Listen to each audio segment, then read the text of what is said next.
Hi everyone, how are you?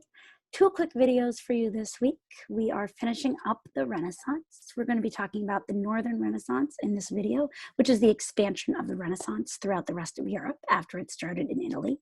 And then our last section on the Renaissance, which will be the next video, will be about the global impact of the Renaissance. That video will be even shorter than this one, and this one will be pretty short. So without further ado, let's get started. I'm going to share my screen with you. And we can, I don't know, we're going to minimize myself. And let's talk about the Northern Renaissance. So, England and France at the start of the Renaissance in the 14 and 1500s were each separately unified under strong monarchs. So this is what we're looking at in the late 1400s and then at the start of the 1500s. The monarchs were patrons, they were supporters of the arts. Remember, monarchs are kings and queens, the rulers, the royal rulers of these countries. Royalty played a major role in introducing Renaissance styles to Northern Europe. Because they supported the arts so much, they then brought those ideas, they brought the art of the Renaissance, the plays, the music, the visual art, and introduced it to their people. And that helped to introduce styles to all of Northern Europe. And as a result, the Northern Renaissance developed differently than it had developed in Italy. So why did it even leave Italy in the first place? Well, there's a very specific reason. And that reason is war. In the late 1400s, there was a war in Italy.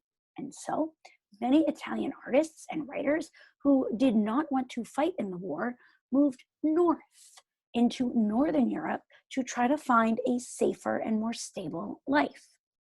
When they moved north, they brought the Renaissance ideas north with them and began to influence the writers and the philosophers throughout all of Northern Europe. So again, these artists in Italy move north and bring those ideas with them and start to influence those people that are already in Northern Europe. Writers at this point began to adopt the ideal of humanism. Humanism is the belief that humans are at the center of the universe. Until this point, the idea was that God was at the center of everything, but in the late 1400s and beginning of the 1500s, we start to see a larger focus on the individual, on the person, not on God, not on the religion, but on the individual person. And that is, in short, humanism, the belief that we as humans are the center of the universe. It is we and ourselves that drive things along. It is not God who does so. Well, Christianity, religion, did find a way to play a role in humanism.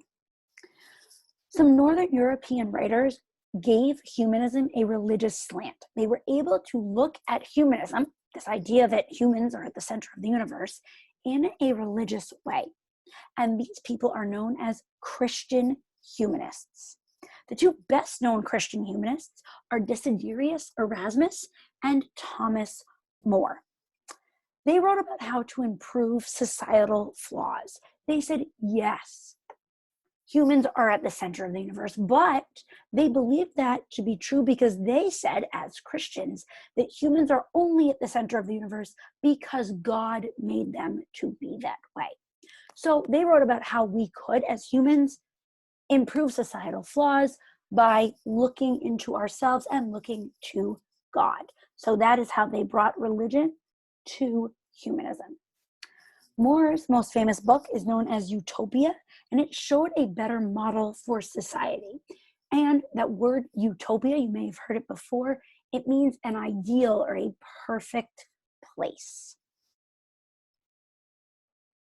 Shakespeare, your favorite writer, the writer that you love to hate in all of your English classes, although give him a chance. He's actually pretty awesome.